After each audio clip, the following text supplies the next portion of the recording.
আসসালামু আলাইকুম বন্ধুরা, আপনারা কেমন আছেন? আমি আলহামদুলিল্লাহ। আমি এখানে 1.5 কাপ ময়দা নিলাম। আমি চকলেট বিস্কিট বানাবো, এর জন্য তো 1.5 কাপ ময়দা দিলাম।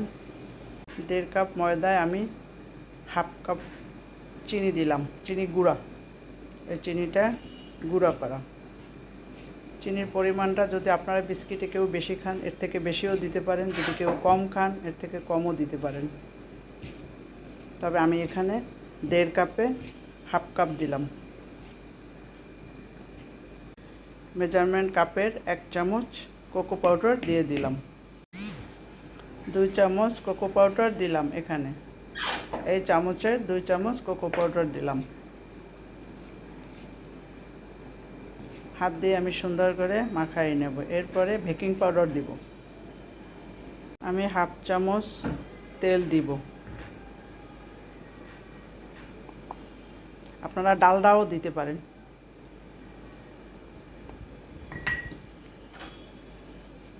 বাসায় ডালডা থাকলে ডালডাও দিতে পারেন। এখন এটা সুন্দর করে মাখাবো। তেলের পরিবর্তে ডালডাও দেওয়া যায়। বাজারে বিস্কিটগুলোর ডালডার পরিমাণটাই বেশি।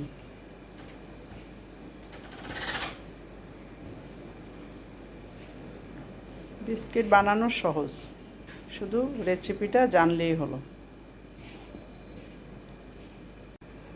এটা আমার মাখাটা হয়ে গেছে, তবে এখানে 1 কাপ তেল লাগছে। হাফ কাপ তেলে হয় না, 1 কাপ তেল লাগছে। যদি আপনাদের আরও বেশি লাগে আরও দিবেন। আপনাদের ময়দার উপর নির্ভর করবে কতটুকু তেল লাগবে, কতটুকু ডালডা লাগবে। ময়দার উপর নির্ভর করবে। যখন আপনাদের মাখাটা হবে না, এরকম হবে না, সফট হবে না, তখন আপনারা ডালডা দিতে পারেন, তেল দিতে পারেন। এখন সুন্দর করে ডিজাইন করবেন। যার যেমন মন চায় সে সেভাবে ডিজাইন করে নেবেন। আমার বিস্কুটগুলো বানানো শেষ। আমি এখন ওভেনে দিয়ে দেব। আমি উপরে কিছু বাদাম দিয়ে দিচ্ছি। আপনাদের ইচ্ছা মতো আপনারাও ডিজাইন করবেন। আমি হাত দিয়ে ডিজাইন করে দিলাম, শুধু গোল করে দিয়ে উপরে বাদাম দিয়ে দিলাম। এখন আমি 20 মিনিটের জন্য ওভেনে দিব। এখানে আমার বিস্কিটের কিছু খামি আছে, আমি এক ট্রে দিয়ে দিলাম। বাকিটা আমি একটু বাদাম মিক্সড করব। আমি এই বাদামগুলো দিয়ে দিলাম ভিতরে। চকলেটের ভিতর বাদাম হবে, আরও টেস্টি হবে। এটা সুন্দর করে মাখাই নেব।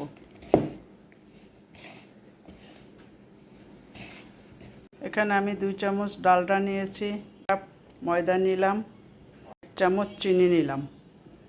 এখন আমি এটাকে মাখাবো। ডালডাটা একটু গরম আছে, আমি গরম করে নিয়েছি। ডালডা তো ছাড়ে না, গরম করে নিয়েছি। ডিপ ফ্রিজে ছিল। চকলেটের এই বিস্কিটটা আমি ভিতরে একটু সাদা খামি দিয়ে দিচ্ছি। এখন এটাকে আমি একটু ডিপ ফ্রিজে রেখে দেব। ভিতরে সাদা খামির দিয়ে দিচ্ছি, উপরে চকলেট আর বাদাম। আমি এটা এখন ডিপ ফ্রিজে রেখে দিব 10 মিনিটের জন্য।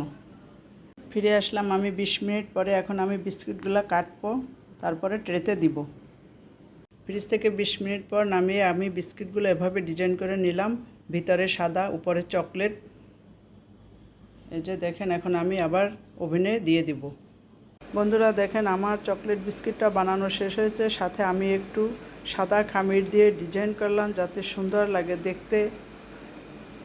কত সুন্দর হয়েছে, এবং খেয়ে দেখলাম একটা চকলেট বিস্কিট অনেক মজাই হয়েছে। আমি চিনির পরিমাণ একটু কম দিচ্ছি, কারণ আমার ছেলেরাও চিনিটা কম পছন্দ করে, আমার হাজব্যান্ড, আমার ছেলেরা। এই জন্য আমি চিনির পরিমাণটা কম দিয়ে দিচ্ছি। আপনারা ইচ্ছা করলে এর থেকে একটু চিনি বাড়িয়েও দিতে পারেন।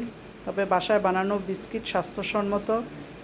আপনারা এভাবে বানিয়ে বাসায় খাবেন। সবাই লাইক করবেন, কমেন্ট করবেন, সাবস্ক্রাইব করবেন, বেল বাটনটা অন করে রাখবেন যাতে আমার ভিডিওটা আপনারা প্রথমেই দেখতে পান।